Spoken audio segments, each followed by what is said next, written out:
Magandang balita para sa mga Pilipinong matagal nang nananawagan ng pananagutan sa mga tiwaling opisyal. Kumpirmado na sinilip ng Commission on Audit (CO) ang detalyadong paggamit ng budget ng Opisina ng Pangulo. Lumalabas sa paunang ulat na may ilang anomalya at hindi may paliwanag na gastusin na posibleng magbunsod ng kasong plunder laban kay Pangulong Ferdinand Bongbong Marcos Jr. Ayon sa insider mula sa COA, ilang multimilyong pisong pondo ang nailabas umano ng walang malinaw na dokumento o proyekto na pinaglaanan. May mga ulat ding ilang kontrata ay napunta sa mga kumpanyang may direktang koneksyon umano sa malalapit na kaalyado ng Pangulo.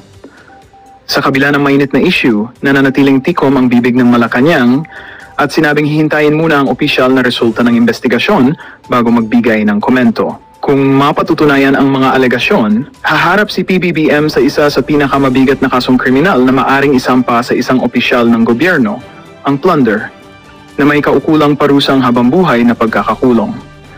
Abang-abang ngayon ang sambayanan sa magiging hakbang ng COA at kung maisusulong ba ang kasong ito sa korte.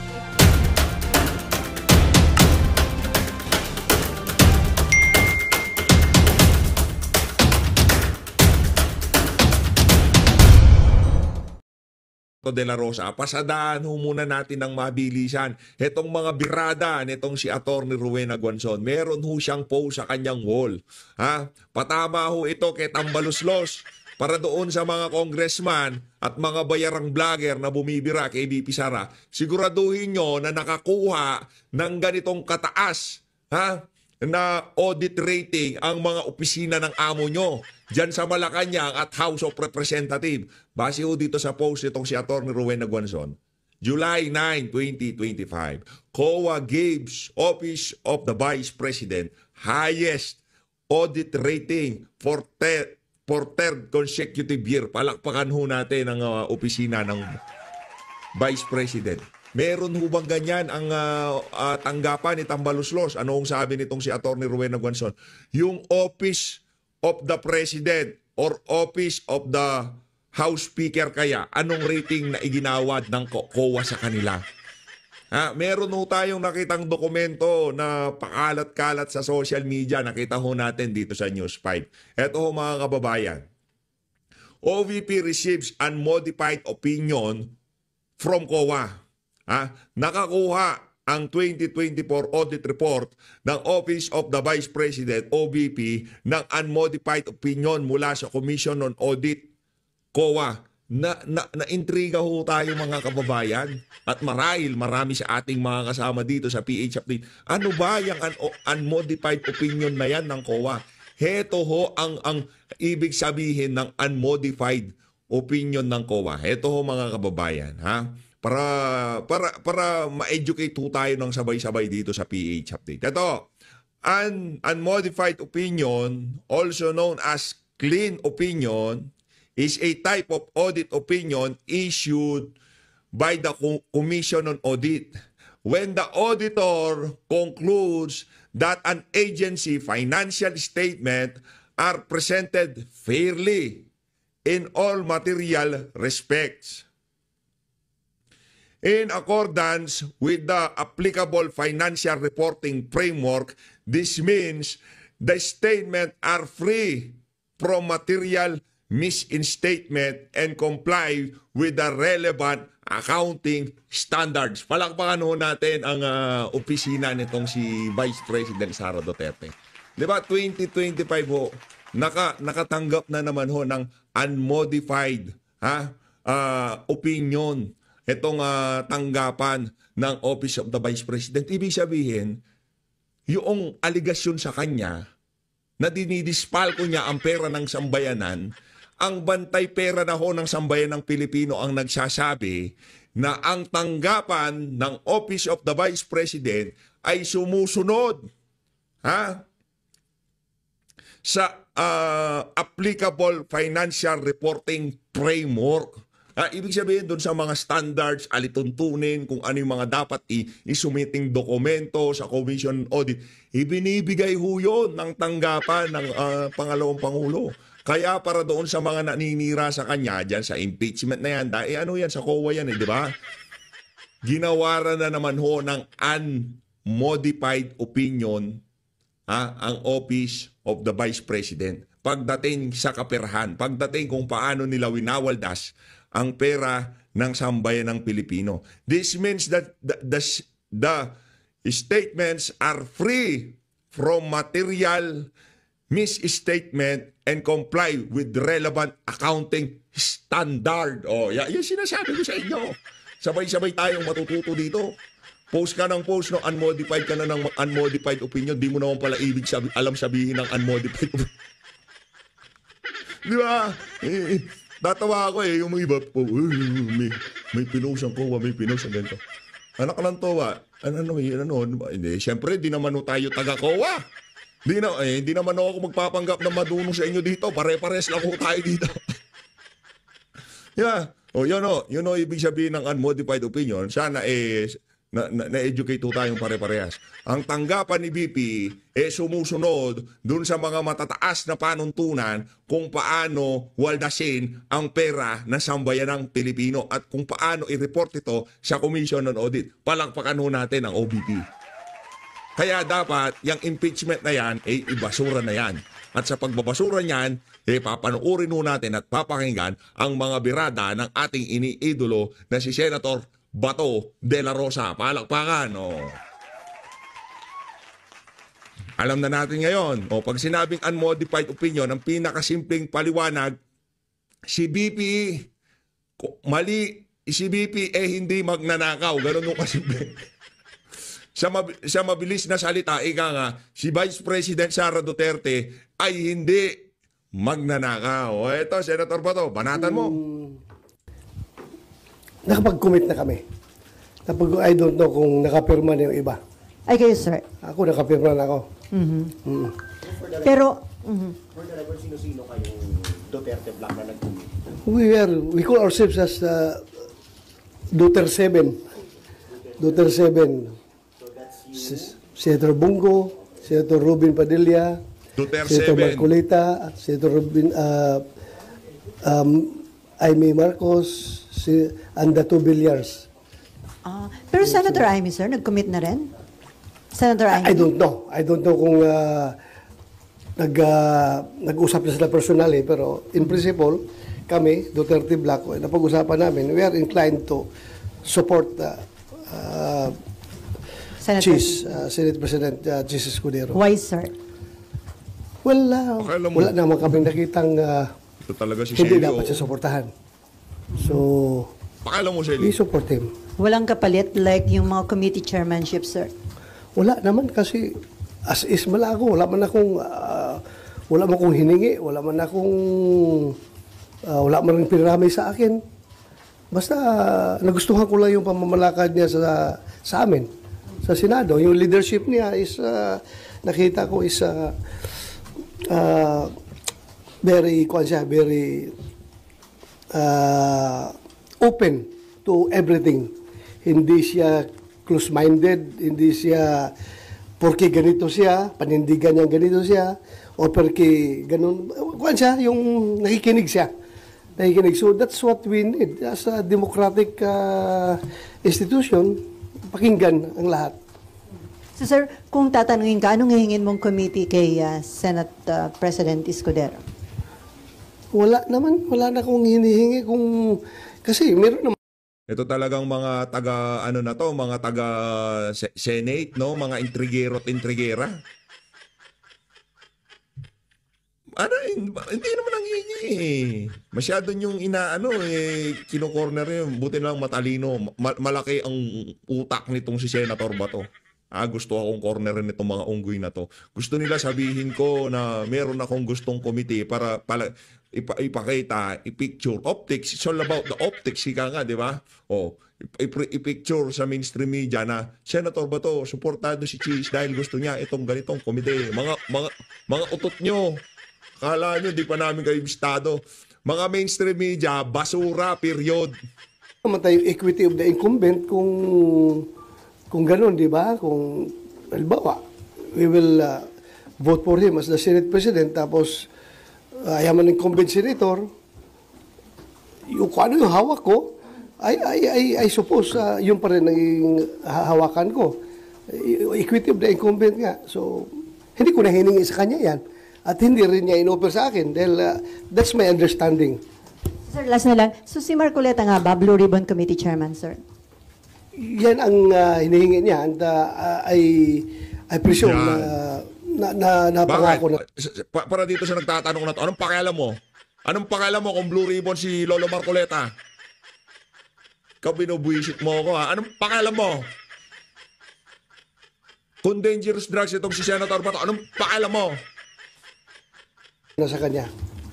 Sir, may talks about impeachment nung time na bago kayo mag-commit with SPGs, may hiling ba kayo or any favors asked about the impeachment proceedings? Wala kaming his stand towards impeachment is not a factor to our decision in choosing him as our Senate President. Ang pinaka-big factor dyan na nakikita ko lang talaga is yung pagka-open niya. Nakikinig siya. Lahat ng sides pinapakinggan niya. So, yun ang nagustuhan namin na liderato. Yes.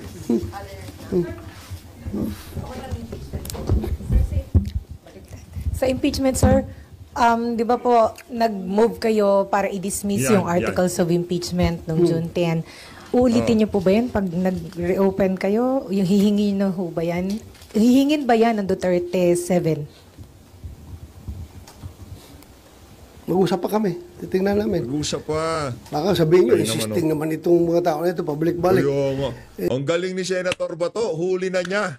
Huli niya na yung optics ng mga walang yang media dyan. Sen Bato, huwag ka magpahuli dyan sa mga walang yang yan. Ako, malayo pa lang, dinig ko pa lang yung two-first word pa lang ng tanong ng mga walang yang reporter dyan. Sen, alam ko na kung saan kahahantungan ng mga mga reporter. Mga walang yayan eh. Mga bayaran yan ni Tambay, di ba? Magkano para dito siya nagtatanong na to, magkano ang sweldo mo sa kumpanya mo? Plus yung mga pakimgim sa Di ko nga alam pangalan, di nga natin makita pag bumuka. Bato-bato sa langit, ang kaboses, wag magalit. Hiningi na namin yan noon, di ba? Pero one thing I can assure you is that ako, from my personal na paniniwala ko ito, that since tinanong ng impeachment court yung House of Representatives as to their stand whether or not itong 28th Congress House of Representatives is willing to be bound by the actions of their predecessors, yung House of Representatives ng 19th Congress, are they willing to continue or are they willing to be to bind themselves to whatever actions that were took place during the previous Congress? You can expect me also to raise this question sa floor once the 28th Congress Sen, kung sakaling i-raise mo yan, iga nga, sit back and relax ka na lang. Merong sasalansan yan sa plenaryo. Huwag kang mag-alala. Kalma. Baby kalma, ika nga. Nandyan na si Senator Rodante Marcoleta. Anak ko, bunong braso, no? Patabaan ng utak. Anak ng toko, kung patabaan din ng pala ng utak, wala nang titindi dyan kay Senator Marcoleta. Di ba? Oh, wala kahit sinong si parliamentary proceedings ako. Walang kwenta yun. Convinced. Itatanong ko rin na tinanong natin yung House of Representatives. Why not ask ourselves also? Correct. Oh. Di ba? Pareho lang naman. Pareho lang. So, tanongin rin natin yung Senate of the 28th Congress kung are they willing to be bound by the actions of the previous previous Senate of the 19th Congress. So, So, Senator, ibig sabihin, bago kayo mag-decide kung i-dismiss or hindi, paano po yung scenario? Kailangan po bang magbotohan? Kung sa tingin ng Senado ay may jurisdiction kayo o wala dun sa impeachment? Yun, dapat it has to be established. It has to be established by the Senate, not by the impeachment court. By the Senate. So, Okay, paano we are ibig talking sabihin? about new composition ng Senado. So I am asking the Senate, not the impeachment court. Ha? Senate nga tinatanong ko kasi nga bago ang composition ng Senate compared doon sa previous Senate. So magiging iba na naman ang composition ng impeachment court. Di ba? Pero itatanong ko yan dito sa plenaryo namin as a Senate, not as an impeachment court. Di ba? So yan na po ba yung sa inyong pito, sir? Sorry. Yan na po ba yung para ano ba? Yan ang i-raise ninyo? 7? Solid 7? I hope they are going to support me, but hindi pa namin napag-usapan yun. As I've said, personal ko lang yan na paniniwala na kailangan tanungin rin natin itong Senate of the 28th Congress. Kung magpapabind ba sila sa actions ng Senate of the 19th Congress. So sorry, isa na lang. Sir, hindi nga ho ba proof na talagang tatawid dito sa 20th Congress at kailangan yung mag-trial, yung pong pag-return ng articles of impeachment sa House kasi hiningan nyo po sila may order kayo sa kanila eh. Na-comply na yung isa, sir, yung certification na in compliance daw with the Constitution, yung pong articles, and then magko-comply din daw po dun sila sa pangalawang order. So, pag nag-comply sila, hindi ho ba dapat diretso na kayo sa trial, sir? Paano? Ibang na nga composition rin ng Senate na 28th Congress eh. Kaya tatanungin ko talaga para masettle yung issue of jurisdiction. Tanungin natin. Natin. Kasi tinanong natin yung House, why not ask the Senate? Correct. Pareho lang yun. Wala, hindi kayo makapalag kay Senator Bato. Hindi nyo siya majajabate dyan sa mga tanong nyo na yan. Binibate ho siya eh. Ginajabate itong si Senator Bato. Kala nila majajabate niya si Senator Bato. Mataba ang utak niyan. Kung tinanong natin na ang House of Representatives, a-adapt ba nila? Dapat bang magpatuloy?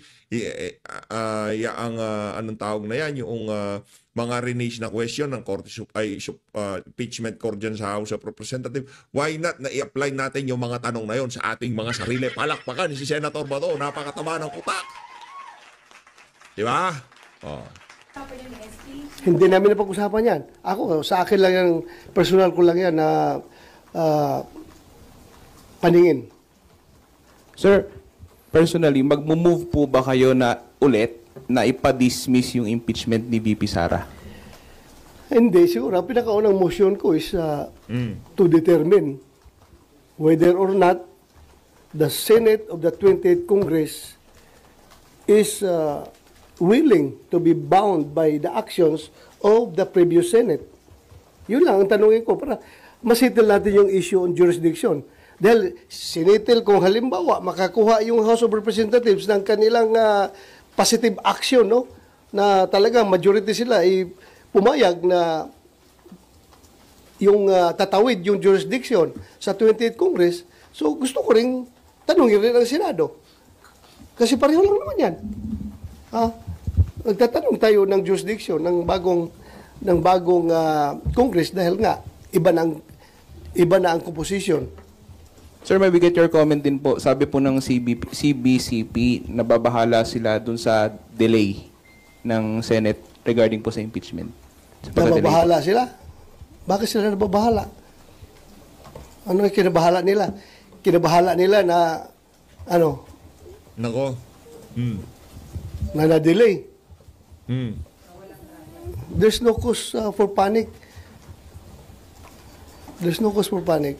So sir, yung new composition ng Senate sa 20th Congress, natanong nyo na ba yung mga bagong members kung ano yung kanilang stand? Hindi ko pa natanong. But it has to be taken up on the floor para everything is official. And then, sir, pumirma kayo doon sa resolution ni Senator Robin na nananawagan para mapauwi sa bansa ang dating Pangulong. Yes. So, sa tingin nyo, may ano yung weight nun? Kung sakaling, sa tingin nyo ma-approve yung resolution na yan? Wala It's expressing the sense of the Senate na gusto ng Senado na makauwi na si Pangulong Duterte dito sa ating bansa for reasons of sovereignty, reconciliation, if you want it to be also a factor, and also humanitarian consideration. Dahil Humanitarian. ang alam natin ngayon is Pangulong Duterte ay butot balat na daw, masyadong mahina na, at na nagbigay na nga daw ng pasabi na kung mamatay man siya doon, doon na lang siya magpa-cremate doon na sa pag-cremate sa dahig. It's a very sad information. So sana kung mamamatay man siya, dito lang siya mamatay sa Pilipinas, huwag na sa ibang bansa, para naman dating Pangulo ng Pilipinas yun eh. So while pending yung case sa ICC, gusto niyo mapauwi siya? Yes. Yung mga Hindi naman dismissal. Sino yung tatanong? Si Shelly. Si Shelly ba yan? Si Shelly? Idol ko Lang yun. case yung hiningi natin.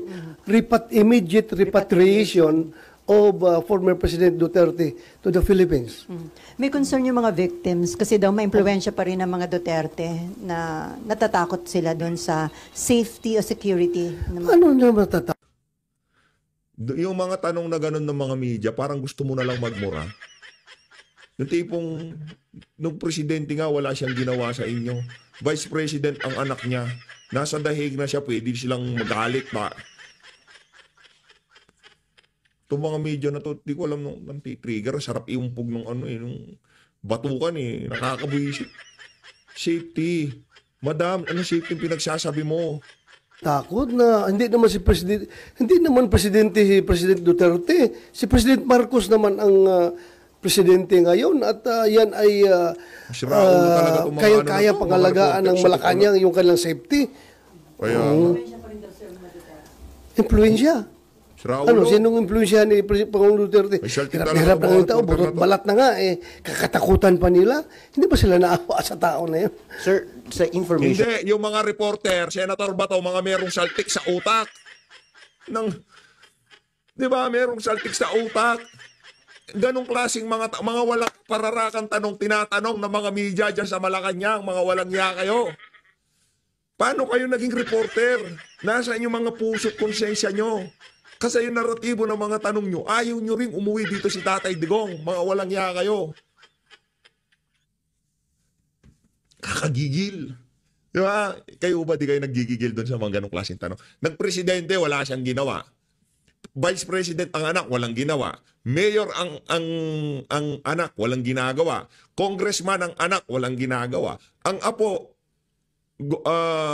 Vice Mayor, acting Vice Mayor, walang ginagawa sa mga witness. Anak ng tokwa, kung meron silang gagawin sa mga witness, hindi na nila kailangan pauwiin dito si Tatay Digong. Sira ulo. Wisit na tanong na yan. Natatakot daw yung mga witness. Yung mga tanong nyo sa inyo lang nanggagaling. Kayo mga walang yung media kayo. Gigigil ako kaya ayaw kong gawin na reaction video to eh. Di ba? Gigigil talaga ako eh.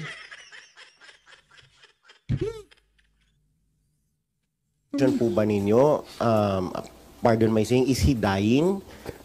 Kasi po, nagbigay ng will. Sa pagkakaalam niyo po ba, is he dying? Well, hanggang speculation lang tayo as to his present health status, pero yung Okay, ipagpalagay na natin, yung sinasabi mo na yan, yan talaga nangyayari kay Tatay Digong. Ano masasabi mo?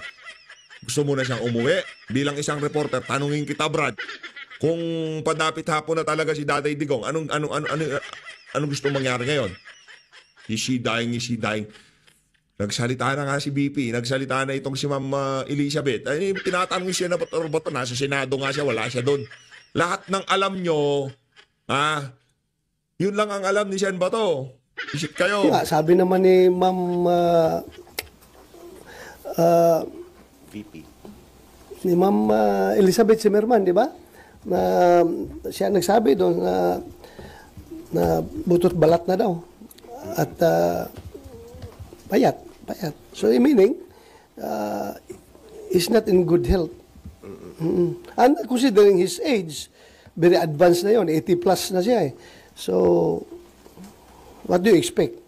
Sir, balikan ko lang yun sa Senate leadership. Kasi kahapon, sabi ni Senator J.V. Ejercito, mukhang kasama rin yung dalawang senators from the opposition bloc or from the other opposition bloc, which is yung sila Senator Aquino and Senator Pangilinan. Do you feel comfortable na kasama sila in the majority, considering yung differences ng ninyo ideologically sa kanila? I don't know. Anong magiging kuan yan? Anong magiging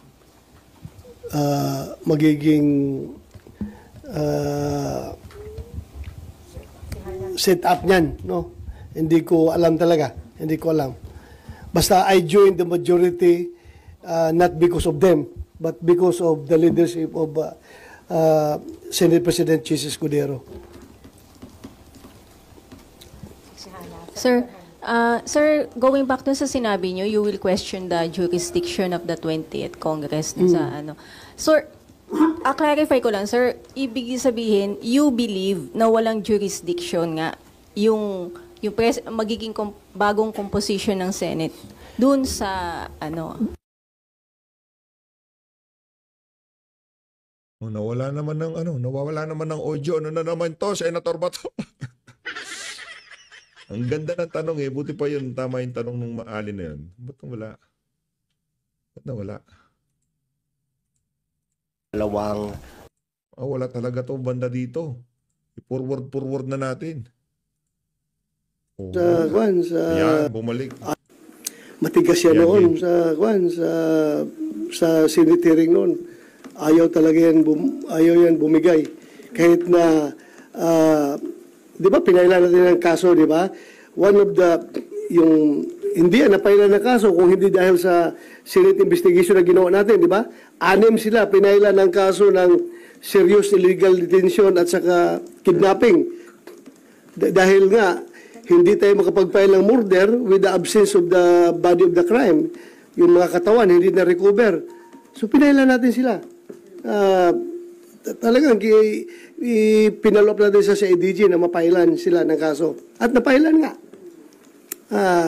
Pero yun nga, yung follow-up sa committee report natin, we directed the CIDG and the NBI to continuously investigate the case para talaga matukoy kung sino yung mga malaking tao na nasa likod. Dahil the disappearance of 34 man yun, di ba, ang ating record sa committee. There were 8 cases that we investigated, 8 cases involving 34 missing Sabongeros. So, hindi masiguro mag-disappear yung ganun laking 34 na mga tao kung walang nasa likuran dyan na very influential. Di ba? At nagbibigay ng kumpas.